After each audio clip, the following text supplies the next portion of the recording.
Hello my dear CA students. So आज हम जो अपना सीए फाउंडेशन का चैप्टर करने लगे हैं उसका नाम है फॉरेन एक्सचेंज रेट। देखिए, एज वी नो दैट आज अगर हमें कोई चीज़ लेनी है या फिर we have imports and exports, right. अगर मेरे को बाहर से कोई चीज़ लेनी है that means I am importing the goods.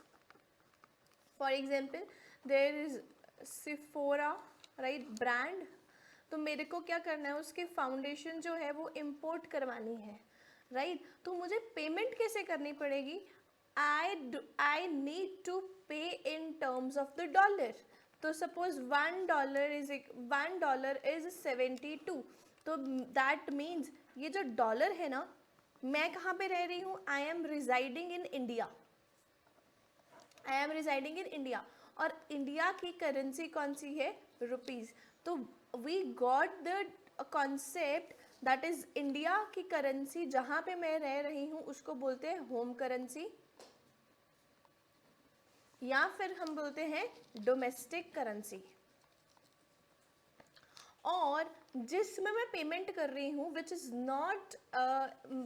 Not the domestic currency is the foreign currency, right. अगर मैं बात करूं for USA, India rupees, yen, Japanese yen, euro, pound, ये सब क्या है? उसके लिए फॉरेन करेंसी है। Even the rupees is also the foreign currency for the US. For India, right, what is the foreign currency? Dollar is the foreign currency, pound is the foreign currency, euro is the foreign currency, right। सारे के सारे मतलब सिर्फ rupees को छोड़कर बाकी जितनी भी करेंसी होगी वो कौन सी होगी? फॉरेन करेंसी होगी। और यूएसए के लिए रुपीस, अपने डॉलर को छोड़कर बाकी सारी करेंसी कौन सी होने वाली है? फॉरेन करेंसी होने वाली है। सो फॉरेन करेंसी की सबसे पहले हमने क्या किया? डिमांड करी है। सो foreign exchange rate is the price of one unit of currency in terms of another. तो in terms of another means that is $1 is equal to ₹72। एक करेंसी को मैंने दूसरी करेंसी में एक्सप्रेस किया। कैसे एक्सप्रेस किया कि $1 को अगर हम खरीदने जाएंगे तो 72 रुपये इंडियन रुपीज़ के हमें खर्चने पड़ेंगे। When one currency is expressed in terms of the another currency that is known as the foreign exchange rate और द फॉरेन करेंसी। ओके, तो foreign currency refers to other than the domestic currency होनी चाहिए। There is a concept called depreciation, appreciation, devaluation and the revaluation. So अगर हम बात करें depreciation में, तो डेप्रिसिएशन का मतलब है it refers to fall in the price of the domestic currency. ध्यान रखना, there are 4 concepts: devaluation, then we have something called revaluation, we have something called depreciation, and the another term is appreciation. जब fall in the value of home currency होता है उसको बोलते हैं depreciation। कैसे? $1 के लिए मेरे को कितना पेमेंट करना पड़ा था? 72। अब सिचुएशन क्या आ गई? अब मुझे $1 के लिए 72 नहीं पे करना, आई नीड टू पे 86 रुपीज़। तो इसका मतलब पता है क्या है कि अब डॉलर क्या है? महंगा हो गया है।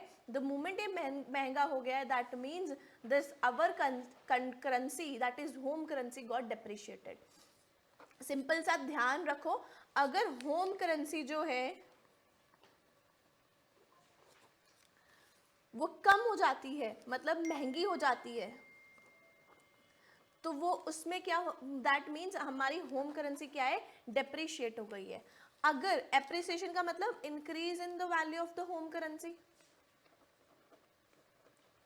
होम करेंसी कैसे? $1 अगर 86 का था तो अब $1 को खरीदने के लिए हमें कितना पे करना पड़ रहा है? 72 वी नीड टू पे। सो यहाँ पे 72 वी नीड टू पे, यहाँ पे वी नीड टू पे 86। तो मतलब जब महंगा पे करना पड़ रहा है, महंगे में चीज़ लेनी पड़ रही है, दैट मीन्स हमारी करेंसी जो है वो डेप्रिशिएट हो चुकी है। जब हमें सस्ते में चीज़ लेनी पड़ रही है, दैट मीन्स हमारी कंट्री की करेंसी जो है वो क्या हो चुकी है, एप्रिशिएट हो चुकी है। Then there comes a very important term, that is devaluation, reduction in the price of the domestic currency by the government। यहाँ पे ध्यान रखना, जब भी depreciation होती है ना, जब भी डेप्रिसिएशन होती है तो डेप्रिसिएशन क्यों होती है, because of the demand and supply की फोर्सेस। यहाँ पे भी क्या होता है, डिमांड एंड सप्लाई की फोर्सेस। डिमांड एंड सप्लाई को पता क्या बोलते हैं हम, मार्केट फोर्सेस। क्या बोलते हैं हम इसको, मार्केट फोर्सेस। जब भी मार्केट फोर्स की वजह से डिमांड इंक्रीज या सप्लाई इंक्रीज होगी, डिमांड डिक्रीज या सप्लाई डिक्रीज होगी, that is known as depreciation and appreciation. Devaluation का मतलब भी क्या है, fall in the value of home currency. यहाँ पे भी क्या था, fall in the value of home currency, but यहाँ पे due to demand and supply है, यहाँ पे fall in the home currency है by government intervention, due to government intervention. जब भी गवर्नमेंट ध्यान देती है, गवर्नमेंट फिक्स्ड प्राइस कर लेती है, गवर्नमेंट बोलती है कि हमें, गवर्नमेंट पार्टिसिपेट करती है, इंटरफेयर करती है, दैट मीन्स डिवैल्यूएशन होती है। जब रिवैल्यूएशन मतलब increase in the value of home currency. क्यों, क्योंकि गवर्नमेंट ने बोल दिया, गवर्नमेंट ने इंटरवीन कर दिया। अब गवर्नमेंट ने बोला नहीं, हम तो $1 के बदले 72 ही देंगे, तुम चाहे रेट 86 रखो, तुम चाहे रेट 88 रखो। हमने क्या कर दिया, रेट को क्या कर दिया, फिक्स कर दिया। मीन्स गवर्नमेंट ने पार्टिसिपेट किया, गवर्नमेंट ने रेट क्या कर दिया, लॉक कर दिया। That is known as the devaluation और रिवैल्यूएशन। डिवैल्यूएशन मतलब fall in the value, devaluation क्यों होती है, because of the government intervention. याद रहेगा ये, ठीक है। Then we have something called dirty floating. What is dirty floating, एक कंट्री क्या कर रही है, अपने फ्लोटिंग सिस्टम को मैन्युपुलेट कर रही है। क्यों, क्योंकि वो क्या हो रही है, वो दूसरी कंट्री को डेट्रीमेंट करना चाहती है, दूसरी कंट्री के सेंटिमेंट्स को हर्ट करना चाहती है। The behaviour is called the dirty floating. What is managed floating, managed एक टर्म आती है हमारे पास, that is the managed floating, ठीक है। मैनेज फ्लोटिंग सबसे पहले हम पढ़ते हैं क्या है। In this system foreign exchange rate is determined by the market demand and supply, and central bank can intervene in the foreign rate determination whenever it feels desirable. It is also known as dirty floating. So what is dirty floating and managed floating are the same thing. क्या हो रहा है, जब depreciation हो रही है या devaluation हो रही है, वो कैसे हो रही है, डिवैल्यूएशन और रिवैल्यूएशन क्यों हो रही है, क्योंकि गवर्नमेंट ने रेट फिक्स कर दिए। सेंट्रल बैंक, गवर्नमेंट मतलब सेंट्रल बैंक ने रेट फिक्स कर दिए, आरबीआई ने रेट फिक्स कर दिए। जब भी डेप्रिसिएशन और एप्रिसिएशन होगी, वो किससे होगी, डिमांड एंड सप्लाई फोर्सेस के थ्रू होगी। जब ये दोनों demand and supply force and central bank दोनों ही मिलके रेट को सेट कर रहे हैं ना, तो उसको बोलते हैं मैनेज्ड फ्लोटिंग। क्या बोलते हैं हम, मैनेज्ड फ्लोटिंग। अब इसी को ही हमने क्या बोल दिया, डर्टी फ्लोटिंग। मतलब गवर्नमेंट ने पार्टिसिपेट किया, कुछ इंटरवेंशन डिमांड एंड सप्लाई की थी, कुछ इंटरवेंशन गवर्नमेंट की थी, और गवर्नमेंट ने जानबूझकर क्या किया, अपने प्राइजेस को इन्फ्लेट कर दिया या अपने प्राइजेस को डिक्रीज कर दिया। जब ध्यान रखो, एक कंट्री अपने प्राइजेस को कम क्यों करेगी, प्राइस कम करती है सो दैट बाहर के लोग क्या करें, हमारी कंट्री से एक्सपोर्ट कराएं, हमारी कंट्री से क्या कराएं, एक्सपोर्ट कराएं। और एक कंट्री अपने प्राइसेस को अप क्यों करती है, कि हमारी जो है we don't want to import या we don't want to export, तो वो क्या कर देते हैं, प्राइसेस हाई कर देते हैं। द मोमेंट वो प्राइस हाई करेंगी, लोग उसको डिमांड क्या है, नहीं करेंगे, डिमांड क्या हो जाएगी, कम हो जाएगी। तो in order to curb the demand of the citizens, तो हम क्या करते हैं, प्राइसेस हाई कर देते हैं या प्राइसेस लो कर देते हैं। अब एक चीज ध्यान रखो,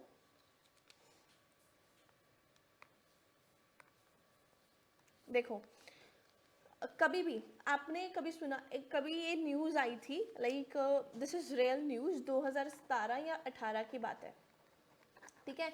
इंडिया ने क्या कर दिया था, इंडिया ने टमाटोज का रेट ना बढ़ा दिया था, टमाटोज का प्राइस बढ़ा दिया था। कितना कर दिया था पता है, 200 kg कर दिया था। किसको, पाकिस्तान को। उन्होंने बोला कि हम पाकिस्तान में अगर टमाटोज जो है वो भेजेंगे एट द रेट 200 पर kg, तो ऑटोमेटिकली हमने रेट क्यों बढ़ाया, हमने रेट बढ़ाया क्योंकि हम नहीं चाहते थे वो कंट्री को इम्पोर्ट करना। हम ना क्या चाहते थे, इंपोर्ट नहीं करना, मतलब इंपोर्ट कम करने के लिए हमने क्या किया, रेट बढ़ा दिया। द मोमेंट ऑब्वियसली पाकिस्तान क्या करेगा, अगर 200 रुपये किलो थोड़ा देगा, अगर उसको जरूरत है तो वो कोई और सब्सटीट्यूट ढूंढने की कोशिश करेगा, राइट। तो इन सिचुएशंस को कर्ब करने के लिए, दैट वाज ब्लैक डे भी बोलते हैं हम उसको, जब पुलवामा अटैक हुआ था उस टाइम पे गवर्नमेंट ने प्राइजेस जो थे वो हाई कर दिए थे। क्यों? क्योंकि they don't want to import with the Pakistan. उनको था कि हमें नहीं करना है, हमें ट्रेड ही नहीं करना है। In order to reduce the trade, तो हम क्या करते हैं, प्राइजेस को या इंक्रीज करते हैं या तो प्राइजेस को हम क्या करके चलते हैं, डिक्रीज करके चलते हैं। ध्यान रहेगा इस बात का, ठीक है। So then we have something called fixed exchange rate, then we have something called flexible exchange rate. देखिए, जो अगर हम फिक्स्ड एक्सचेंज रेट की बात करते हैं तो it is officially declared and it is fixed. अभी मैं बोल रही थी ना, गवर्नमेंट ने इंटरवीन बोला और बोला देखो तुम जो मर्जी प्राइस सेट करो, हम तो $1 इज इक्वल टू 72 देंगे। That is known as the fixed exchange rate. तो फिक्स्ड वैल्यू में सिर्फ स्मॉल डेविएशन पॉसिबल होती है, जैसे कि अभी मैंने बोला कि तुम 88, जैसे हमने बोला $72 देंगे, तो रेट चल रहा है 72.86, तो हमने कितना 0.86 से हम डेविएट करके चल रहे हैं। क्या बोल रही हूँ मैं, $1 का रेट बना 72, राइट। वैसे $1 का रेट कितना चल रहा है, 72.86, तो गवर्नमेंट ने बोला no, we will pay at only 72, that is the government fixed the rate, that is known as the fixed exchange rate. क्यों? क्योंकि it is not determined by the, और ये गवर्नमेंट क्यों ऐसे प्राइस को बोल रही है, because it is not able to determine the demand and supply. जब डिमांड एंड सप्लाई की मार्केट फोर्सेस जो है प्राइस को डिटरमाइन नहीं कर पाती हैं, then we use the flexible exchange rate. जब डिमांड एंड सप्लाई की forces plays a very important role, central bank की कोई इंटरवेंशन नहीं होती है, that is known as the flexible exchange rate, ठीक है। अब अगर हम फिक्स्ड एक्सचेंज रेट की बात करें तो इसके मेरिट्स हैं। मेरिट्स क्या है, हमारी एक्सचेंज, वैसे क्या होता है, जैसे ऐसे आप, जैसे शेयर मार्केट होती है ना, तो मैंने आपको बिजनेस साइकिल चैप्टर में भी पढ़ाया था कि हमारा जो प्राइजेस क्या up down up down up down होते रहते हैं, प्राइजेस क्या होते रहते हैं, अप डाउन होते रहते हैं। सिमिलरली जब हम फॉरेन एक्सचेंज की बात करते हैं ना, डॉलर के प्राइस भी क्या होते रहते हैं, अप डाउन होते रहते हैं। डॉलर के प्राइसेस क्या होते रहते हैं, अप एंड डाउन होते रहते हैं, ठीक है। डॉलर के प्राइसेस क्या है, अप एंड डाउन होते रहते हैं। अब क्योंकि अप एंड डाउन हो रहे हैं तो स्टेबिलिटी है कि नहीं है, स्टेबिलिटी नहीं है। तो जब अगर हम फिक्स्ड एक्सचेंज रेट फॉलो करेंगे तो स्टेबिलिटी क्या हो जाएगी, बढ़ जाएगी। अगर हम फिक्स्ड एक्सचेंज रेट को नहीं फॉलो कर रहे हैं तो स्टेबिलिटी क्या हो जाएगी, कम हो जाएगी। मतलब फ्लेक्सिबल रेट में स्टेबिलिटी इतनी नहीं रहती है as compare to the fixed rate. तो इंटरनेशनल इन्वेस्टमेंट को प्रमोट करता है क्योंकि लोगों को लगता है कि रेट इज फिक्स्ड, ये कंट्री स्टेबल है, let's go there and do the export imports things. Then international trade को प्रमोट करता है, स्पेकुलेटिव एक्टिविटी होती है, हेजर्स वगैरह होते हैं, आर्बिट्रेज पॉसिबल है। Then coordination of macro economic policies, macro economic policies कौन सी होती है, inflation policies, taxation policies, physical policy, monetary policy, each and everything. Then we have something demerits क्या है, huge foreign exchange are required. अगर आपके पास बहुत सारे फॉरेन एक्सचेंज रेट हैं देन ओनली आप क्या कर सकते हो, if you have huge amount of the foreign exchange rate, that means your country is strong country, in that scenario आप क्या करते हो, अपने exchange rate को fix करके चलते हो, otherwise you cannot fix your rates. Then we have something called difficulty in fixing. Obviously क्या एक्सचेंज रेट फिक्स करें, इसको डिफ़िकल्टी हो सकती है और यूजुअली एक्सचेंज रेट जो होते हैं वो फिक्स नहीं हो पाते हैं। तो फ्लेक्सिबल एक्सचेंज रेट क्या करता है, इक्विलिब्रियम लेवल मेंटेन करता है। क्यों? क्योंकि डिमांड एंड सप्लाई की फोर्सेस जो है, डिमांड एंड सप्लाई की जो फोर्सेस हैं वो रेट को डिटरमाइन करके चलती हैं। डिमांड कर्व और ये हो गया सप्लाई कर्व, जहाँ पे एक दूसरे को टच किया, कन्वर्ज किया, ये होता है कन्वर्जन पॉइंट, उस पर बोलते हैं equilibrium. At equilibrium supply is equal to demand, right. So then there is no need, क्योंकि फ्लेक्सिबल डिमांड एंड सप्लाई के अकॉर्डिंगली प्राइसेस डिटरमाइन हो रहे हैं, तो we don't need the huge amount of the foreign reserves. Then we have then foreign flexible exchange rate, क्योंकि demand and supply के through हो रहे हैं तो it determines the optimum utilization of the resources. What are the demerits? There are instability, there is speculative activities possible, मतलब gamble करने के चांसेस. स्पेकुलेटिव एक्टिविटीज मतलब गैम्बल करना. और जब आप डिमांड एंड सप्लाई के अकॉर्डिंगली करते हो तो इन्फ्लेशनरी सिचुएशन आ जाती है. फॉर एग्जांपल आज डॉलर का प्राइस अगर 88 है तो वो क्यों है? क्योंकि डिमांड एंड सप्लाई ने इस प्राइस को सेट किया हुआ है.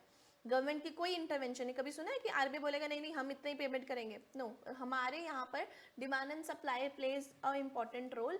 तो उसमें इसीलिए इन्फ्लेशनरी सिचुएशन जो है वो मार्केट में आई हुई है.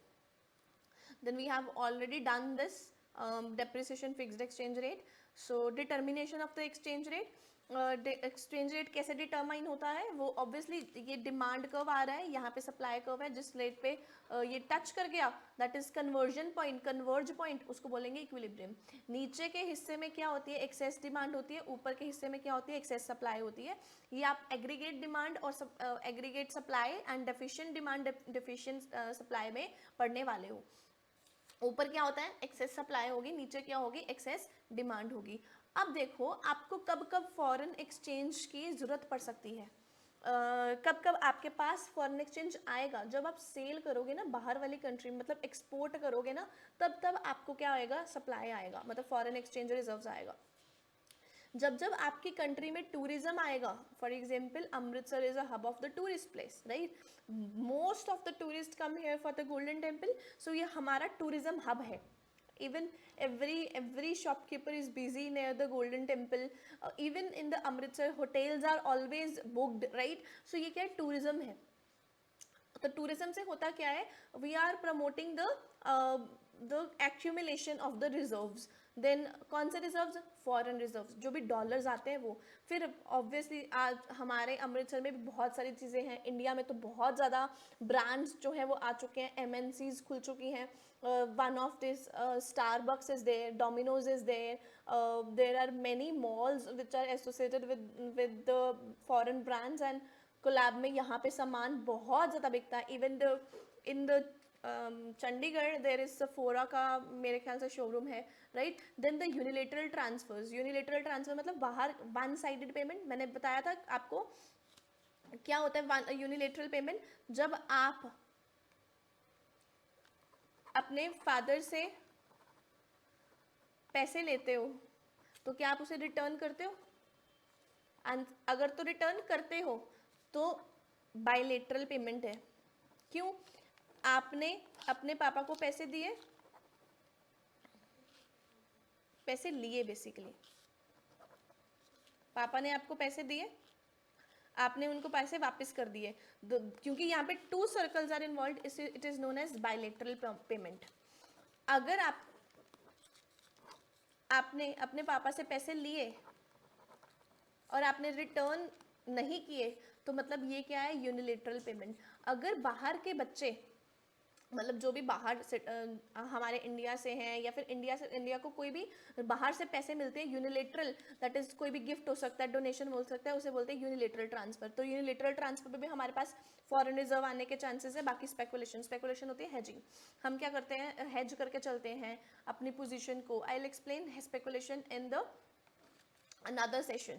So then we have demand for the foreign exchange. क्यों हम foreign exchange की डिमांड करते हैं? because we want to import. Then we have tourism, unilateral transfer, हमें जो बाहर भेजने होते हैं. we want to purchase the asset, हमें बाहर की कंट्री में घर लेना है तो obviously we need to pay in terms of the in the dollars.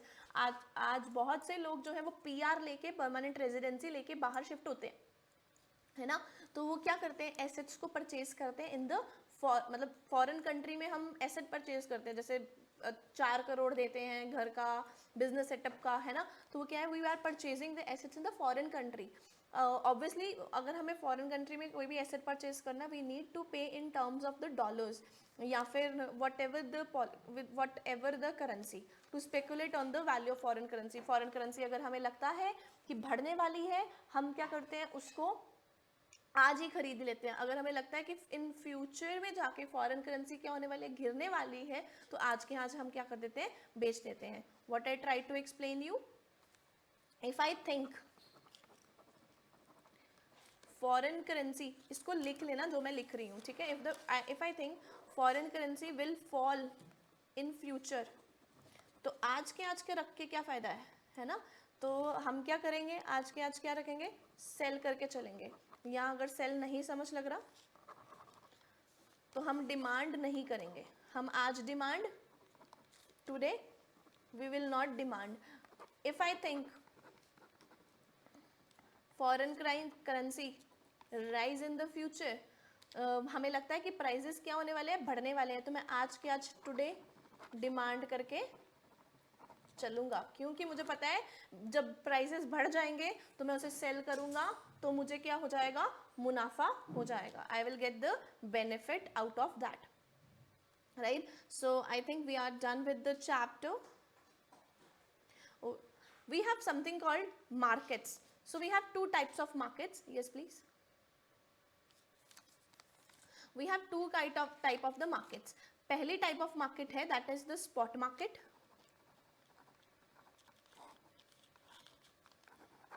पहली टाइप ऑफ मार्केट है that is the spot market, और दूसरी टाइप है that is the forward market. देखो मैंने बोला सी गगन, मैं तुम्हें, मेरे को 1 kg वीट चाहिए या 1 ounce 10 ग्राम गोल्ड चाहिए, 10 ग्राम गोल्ड चाहिए, और आज रेट है 88,000. स्पॉट मार्केट में पता क्या होता है, मैं आज के आज उसे 88,000 दूंगी, मैं आज के आज क्या करूंगी, उसे 8,000 लूंगी और गोल्ड ले लूंगी. This is happened in the spot market. Spot market मतलब आज के आज कोई ट्रांजैक्शन को करना. फॉरवर्ड मार्केट मतलब मुझे पता है कि today the rate of the gold is 88,000.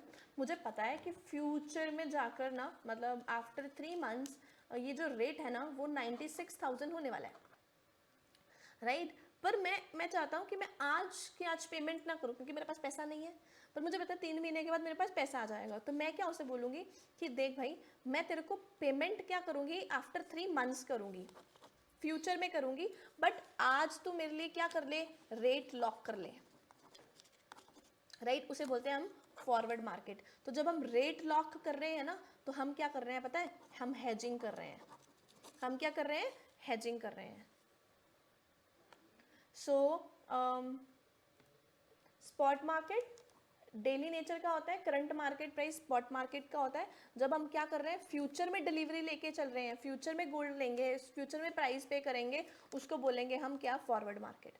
सो ये ऑब्वियसली रिटर्न कॉन्ट्रैक्ट होता है, कोई भी एक दूसरे से मुकर नहीं सकता. Then we have transfer function, जिसमें हम परचेजिंग पावर दूसरी कंट्री, वन कंट्री से दूसरी कंट्री में ट्रांसफर कर देते हैं. कैसे ट्रांसफर करेंगे, फॉर एग्जाम्पल मैंने कोई चीज़ खरीदी, अब मैंने उस चीज़ को खरीदी कहाँ से, बाहर वाले से, तो बाहर मेरी कंट्री का पैसा बाहर वाली कंट्री में चले गया. अब वो वाली कंट्री वहाँ पे क्या करेगी, रेंट पे करे, एम्प्लॉयज़ के ऊपर करे, वहाँ पे खर्चा करेगा, मतलब एक कंट्री से पैसा दूसरी कंट्री में चले गया. That is known as the transfer function. Then we have credit function. जैसे कि हमने बोला फॉरवर्ड मार्केट में हम क्रेडिट लेके चले, हम 3 महीने के बाद पे करेंगे, that is known as the credit function. Hedging function, हम फॉरेन एक्सचेंज रिस्क को प्रिवेंट करने के लिए हम हेजिंग करते हैं. फॉर एग्जाम्पल मैंने आपको अभी एग्जाम्पल में बताया, अगर मैं गोल्ड का रेट नहीं बुक करता, राइट, आज मैंने कितने पे बाय कर लिया, आज मैंने बाय कर लिया 88,000 पे, पर फ्यूचर में प्राइस कितना हो गया, फ्यूचर में प्राइस हो गया 96,000. तो 96,000 माइनस 88,000, मैंने कितने का प्रॉफिट बुक कर लिया, 8,000 का प्रॉफिट मैंने बुक कर लिया. बट अगर मैं हेजिंग नहीं करता, और सुनो, अगर इजी एग्जांपल ले लेते हैं, मेरे को मशीनरी चाहिए, मेरे को क्या चाहिए, मशीनरी चाहिए. कहाँ से चाहिए, कनाडा से चाहिए. कनाडा के डॉलर का रेट क्या है, 56 है सपोज, ठीक है. व्हाट इज हैपनिंग हेयर, मैंने मशीनरी ले ली है ना, और मैंने उसे पेमेंट नहीं दी, मेरे पास मशीनरी आ गई, मैंने $56 की ही मशीनरी खरीदी, फ्यूचर में डॉलर का रेट क्या हो गया, 58 हो गया. अब वो बंदा पता क्या बोलेगा, भाई मैं तो तेरे से 58 के अकॉर्डिंगली लूँगा, मैं किस पे लूँगा, 58 पे ही लूँगा, क्योंकि मैंने हेजिंग नहीं करी थी तो मुझे एक्स्ट्रा $2 देने पड़ गए। अगर मैं हेज कर लेता ना इसको तो उसमें मेरे को चाहे $60 क्यों ना हो जाए, मेरे को कितना पे करना है, मेरे को सिर्फ 56 ही पे करना है। तो हेजिंग में क्या होता है, जो भी एक्स्ट्रा पेमेंट होती है ना वो हमें करने की जरूरत नहीं पड़ती है। ऐसा भी हो सकता है हेजिंग करी मैंने, 56 का प्राइस मैंने लॉक कर लिया, हेजिंग का मतलब मैंने प्राइस लॉक कर लिया, वो डॉलर का प्राइस कितना हो गया, 54 हो गया, तो इस केस में क्या हो गया, मुझे लॉस हो गया। कैसे लॉस हो गया, क्योंकि अब मेरे को क्योंकि मैंने रेट लॉक कर दिया था तो 56 ही पे करना पड़ेगा, पर अगर मैं वो रेट लॉक नहीं करता तो मेरे को कितना पे करना पड़ता, 54 जो है वो पे करना पड़ता। रिस्क तो देखो है ही है, पर हेजिंग से इन केस ऑफ ज़्यादा पेमेंट से बेटर है कि उतनी पेमेंट तो हो जिस रेट पे आज हमारा चल रहा है, राइट। तो जैसे इम्पैक्ट क्या है डोमेस्टिक करेंसी का, डिमांड इंक्रीज हो जाती है, ये हमने ऑलरेडी पढ़ लिया हुआ है, आई डोंट थिंक सो कि हमें दोबारा करने की ज़रूरत है इसको, ठीक है। तो फिक्स एक्सचेंज रेट को ट्रेडिशनल एक्सचेंज रेट भी बोला जाता है, फ्लेक्सिबल को जो डिमांड एंड सप्लाई वाला होता है उसको न्यू एक्सचेंज रेट भी बोला जाता है। यहाँ पे फ्लेक्सिबल में exchange rate keeps on changing, यहाँ पे exchange rate are always stable, right. यहाँ पे गवर्नमेंट फिक्स्ड में गवर्नमेंट के पास पावर होती है एंड फ्लेक्सिबल में गवर्नमेंट के पास पावर नहीं होती।